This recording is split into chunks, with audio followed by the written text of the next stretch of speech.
Polar Comunicaciones, radio, televisión e internet. Presenta Pauta Semanal. Participan Hernán Ferreira, Eduardo Manzanares, Cristian García y Juan Francisco Miranda. Polar Comunicaciones. Después de la noticia, el análisis.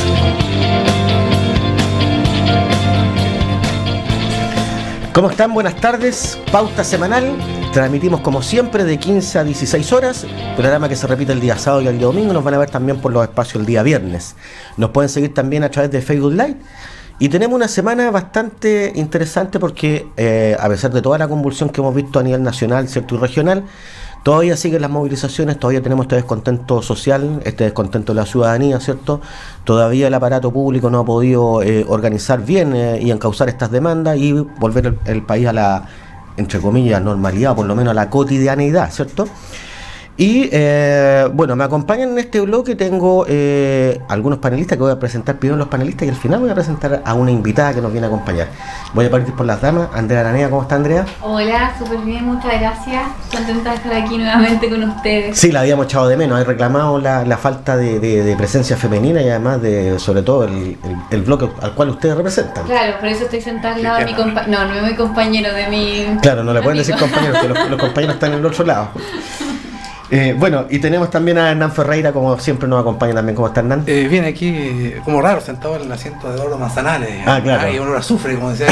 Ay, olor a azufre. Pero bien. Bueno, hay que acostumbrarse.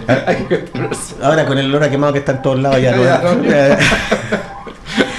Bueno, también Juan Francisco Miranda, ¿cómo estás, Juan Francisco? Muy bien, Cristian, buenos días. Sí, bueno, y nuestra invitada, Verónica Garrido. ¿Cómo está Verónica? Ella es activista social, ¿cierto? Ha participado en las asambleas autoconvocantes, ¿cierto? Los procesos autoconvocantes se han llevado a cabo, yo diría que 4, si es que tengo bien en la memoria son 4. Uno en la Universidad de Magallanes, que fue el día miércoles, otro que fue en la Sociedad Activadores, Ayuno en ENAP, y otro que se convoca también en el gimnasio de la NEF, ¿sí? Sí, también se convocó uno en Martínez de Aldunate con Independencia el domingo. Perfecto, o sea, son 5 asambleas, ¿cierto? Pero se están haciendo cabildos ciudadanos en todos lados, que yo sepa. De hecho, fue al negocio delante de mi barrio y había uno de mi junta de vecinos, así que ya se están haciendo. Oye, si nos puedes contar un poco el proceso, porque esto primero esto no es algo que hayan convocado determinados bloques políticos ni partidos políticos, en realidad esto son autoconvocaciones de gente ciudadana, ¿cierto? En algunos casos la NEF también hizo algo, pero finalmente, ¿cómo nace este proceso de autoconvocación? O sea, yo creo que para todos, no sé cómo han sido convocados los otros procesos, yo puedo hablar de los que yo he participado. Ajá. Pero me imagino que todos vienen de un punto en común, que es el descontento ciudadano y lo que empezó a ocurrir en las calles desde lo que ocurrió con los estudiantes secundarios en Santiago y cómo después eso se fue traspasando a las regiones. Uh-huh.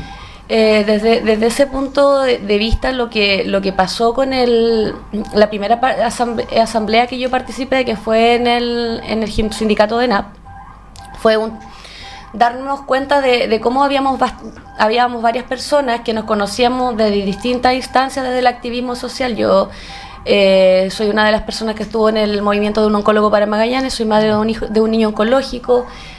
Bueno, la verdad es que yo he participado de varias instancias sociales. Uh-huh. A raíz de eso también estuve vinculado con el espacio cultural El Árbol, fui la fundadora de Fundación Daya. Mi hijo es un consumidor de cannabis medicinal, él tiene un tumor en su cerebro y se trata con cannabis medicinal.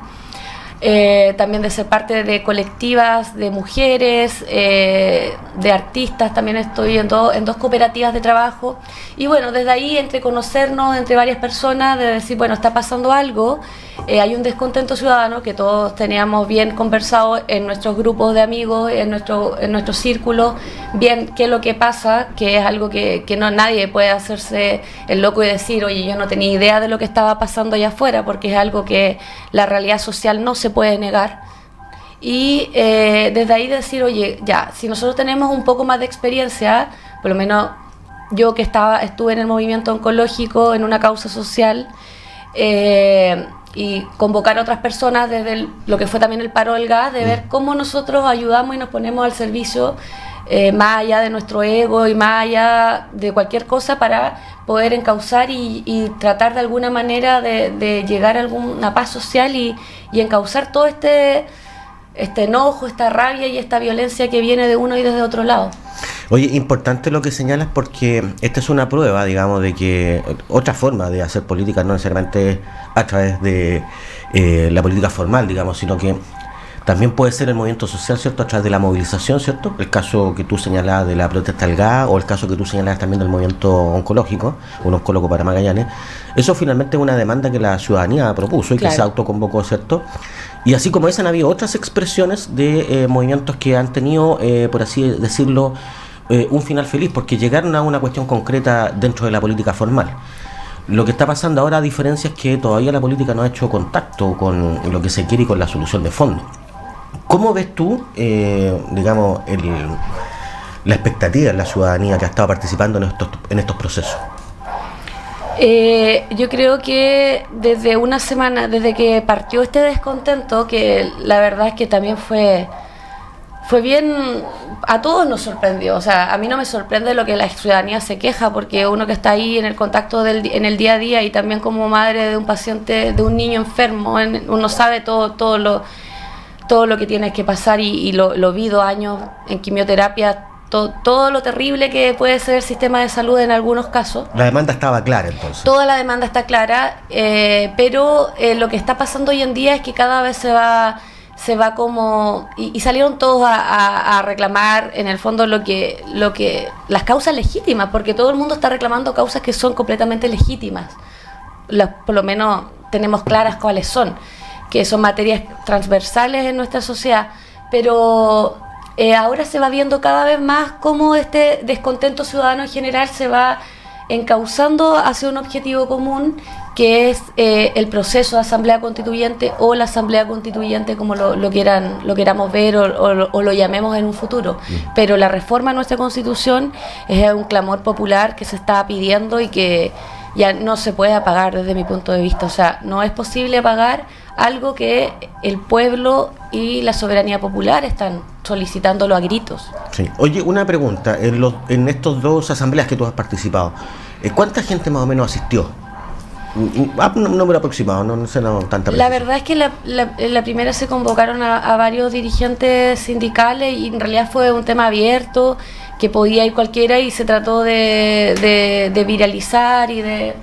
Yo creo que es que no se tomó asistencia, pero deben haber sido como unas 200 personas. Harto público. Sí, harto y ahora público. habían como unas 100. Igual también la idea tampoco es encauzar esto de que uno llame a una asamblea y sea la asamblea. La idea es que nos volvamos a reencontrar y conversar, que desde mi opinión es como lo que nos falta como sociedad, juntarnos, conversar y dialogar, y mientras más se hagan y mientras más podamos sumarnos la una a la otra y más nos escuchemos, yo creo que es un gran ejercicio para todos. Sí, yo estuve en la de la Universidad de Magallanes y te diría que ahí hay un número cercano entre las 150 personas más o menos, porque habían varias salas ocupadas y alrededor de 20 o 30 personas, incluso en algunas salas, pero bien convocante. Les dejo la palabra, muchachos, porque veo que aquí están con hartas ganas de opinar. A ver, bueno, sí, lo que uno, cuando empezó esto, cierto, efectivamente el descontento uno lo sentía el día a día, digamos, no hay que ser ni de izquierda ni de derecha, ni de arriba ni de abajo, digamos. Era evidente que, y por tanto este descontento no es patrimonio de no es patrimonio de un sector, en realidad. Un sector, digamos, ¿cierto? Eso hay que dejarlo claro. Es el mal de todo el país, en realidad. El mal de todo el país, digamos, ¿cierto? Ahora, porque cuando alguien habla y se atribuye la representación del pueblo, o dice que el pueblo está aquí, esa palabra ya, perdónenme, es sospechosa, digamos, es una palabra que la izquierda la usa mucho, de hecho la usa siempre, no mucho, siempre, ¿cierto? Nosotros somos el pueblo, y si uno no piensa como la izquierda, no es el pueblo, es oligárquico, es derechista, es fascista, es todo los epítetos habido y por haber. Entonces cuando alguien dice que ahí está el pueblo, ya a mí me parece sospechoso, perdónenme, no me gusta y me llama la atención y me parece sospechoso, porque 100 personas, 200 personas no son el pueblo, digamos. Hay gente y la mayoría de la gente... Pero harto más de lo que está en el Parlamento. Bueno, es que entonces esa es la democracia representativa, O sea, entonces hagamos un Cámara de Diputados de 500 personas, digamos, pues, o de 1000 personas, entonces, y aún así menos que el pueblo, digamos, o que la gente. Entonces, pero ese no es el punto, digamos. El punto es, me llama la atención eso, me parece bien que se hagan cabildo y que la gente converse. Perdónenme que lo diga, pero cuando se habla así de pueblo, ya me entra cierta sospecha, digamos, de que esto viene de un lado. Porque además, yo tampoco, y la verdad, y esto no es un tema de político, cuando uno habla con la gente no habla de Asamblea Constituyente. O sea, entre las prioridades no está la Asamblea Constituyente. Si esto es un sector que es Asamblea Constituyente. Si eso es claro, alguien que, pero los políticos que, y fíjense, yo conversando con, a lo mejor no estará viendo, con alguien que es muy de izquierda, ¿cierto? Que tenemos cierta amistad, digamos, y él me hablaba de la Asamblea Constituyente, y yo le decía, mira, aquí el tema no da lo mismo la Constitución si los políticos son los mismos primero, da lo mismo, porque tú puedes cambiar el auto, pero si el conductor es el malo, da lo mismo, digamos, el auto, digamos, si el conductor que choca cada rato, da lo mismo. Y por tanto, creo que el tema es la calidad, primero la calidad de la política, digamos, que también acá lo hemos discutido muchas veces, la calidad de la política, de los políticos, de cómo arman las leyes, de los proyectos, en fin. Entonces, poner la carreta ante los bueyes creo que no tiene mucho sentido a mi juicio. ¿Tú crees que el problema entonces no es la constitución política? No, por supuesto, no es la constitución política, porque, y vamos a explicar, la concertación, tan orgullosa, tú preguntas a todo concertacionista, orgullosísimo de lo que hicieron entre el 90 y el 2010, orgullosísimo. Oye, sacan pecho, digamos, Chile, ¿cierto? Pasó a la modernidad y mire, sacan, y bajo, ¿qué régimen se hizo? Pero si son parte de los cuestionados, pues aquí la protesta de los 30 años de democracia. Pero tampoco el 30 años, fíjate, hay otro tema. Si Chile hoy día, si la gente hoy día está pidiendo más igualdad, está viendo que se reparta, es porque hay recursos, porque es un sistema que generó recursos. Porque alguien dice, mire, ¿cómo antes el sueldo de 300 lo suben a 500? Habían recursos, porque este sistema económico de libertad, porque este es un sistema económico de libertad, es capaz de crear recursos, que puede tener un problema de distribución, lo podemos hablar, pero crea recursos frente a otros sistemas socialistas que no crean recursos, que igualan, espectacular, pero alguien está planteando un sistema estatal, por ejemplo.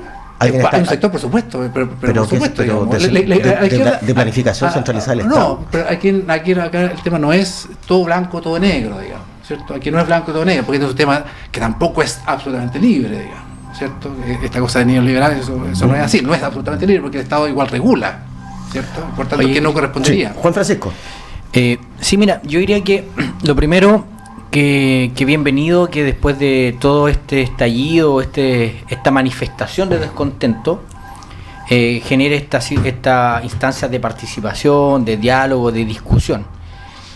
Pero eso tiene que ir con un objetivo. Llámale nueva constitución, llámale nueva reforma constitucional, lo que sea. Pero lo primero que uno tendría que hacer es el discernimiento si vamos a hablar de lo mismo. ¿Y por qué? Porque yo diría que mucha gente pide mejor constitución, pero ni siquiera se ha leído la constitución que tenemos. O sea, eso es como lo primero. Entonces uno, desde el punto de vista metodológico, debiese esperar que en este proceso, lo primero sería tratar de uniformar para generar una discusión. Y lo primero tienen que identificar qué entendemos por cambio de constitución.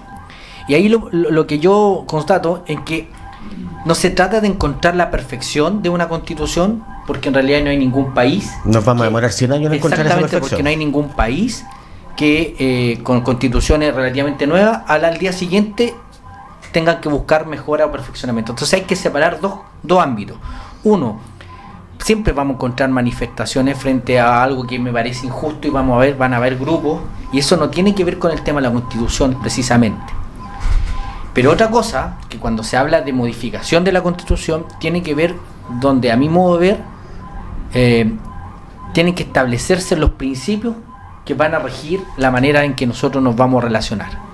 Y en esos principios, cuando se pide la salud, por ejemplo, es como un derecho real, o en los derechos que son más modernos que la Constitución del 81, que tiene que ver, por ejemplo, la del 80, pero que tiene que ver con el tema ambiental, que es algo nuevo para el momento que... Los derechos de tercera generación. Exactamente.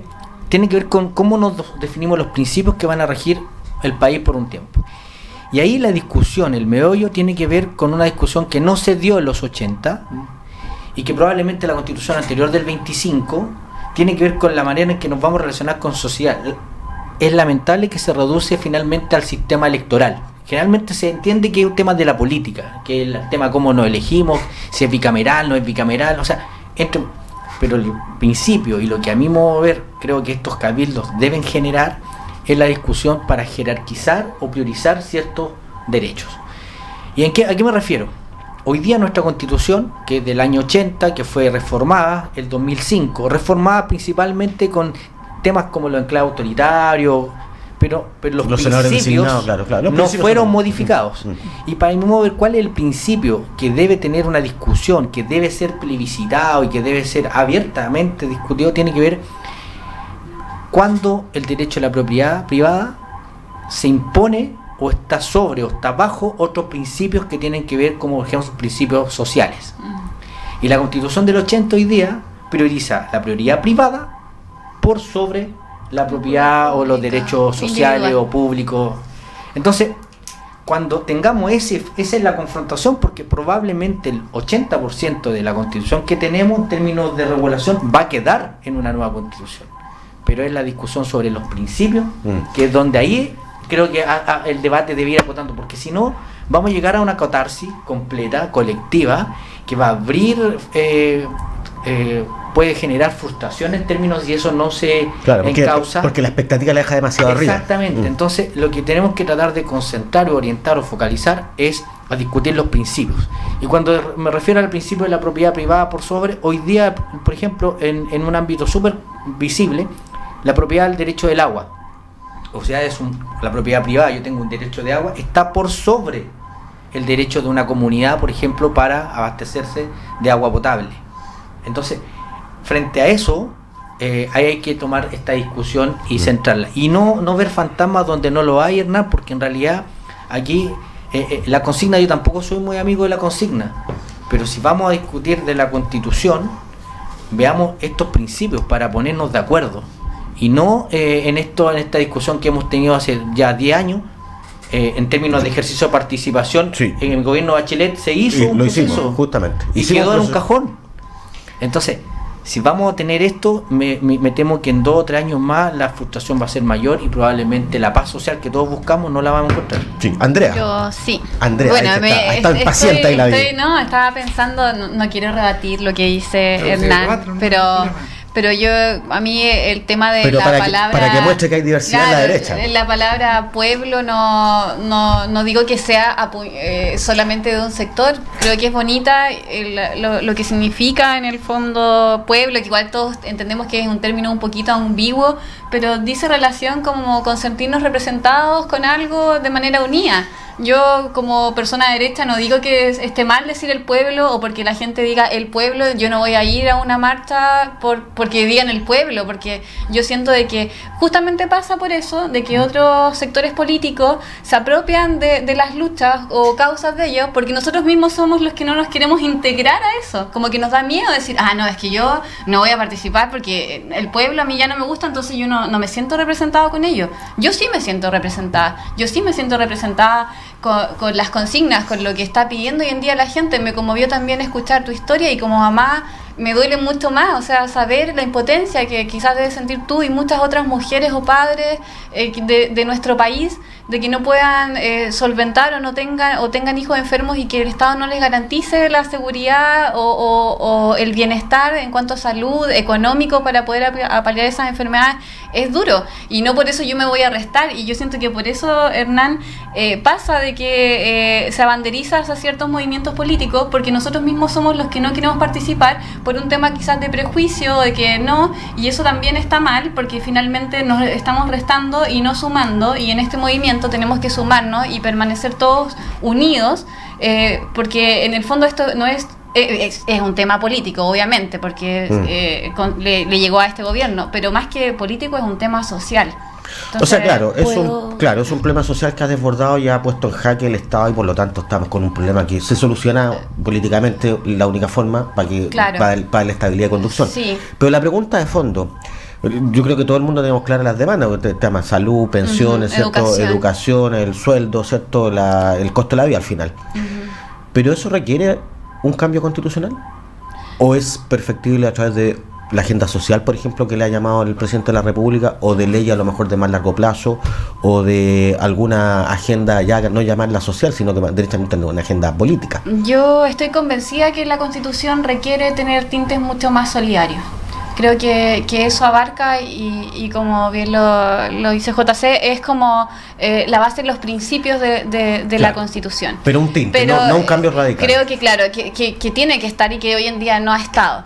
Pero creo que en este momento el gobierno ha obviado quizás un poco esto, porque las soluciones tienen que ser mucho más inmediatas. Si nos vamos a un cambio constitucional completo, también requiere de mucho tiempo. Sí, pero, o sea, pero no ha faltado ser medida pedagógico en visibilizar. Por eso insisto, ¿cuáles son los problemas reales? Por ejemplo, en la agenda social hay un punto de discusión. El presidente plantea que, por ejemplo, en la materia de los medicamentos establece un subsidio, pero en el fondo estamos subsidiando la usura, porque no va a bajar el precio de la usura respecto al medicamento.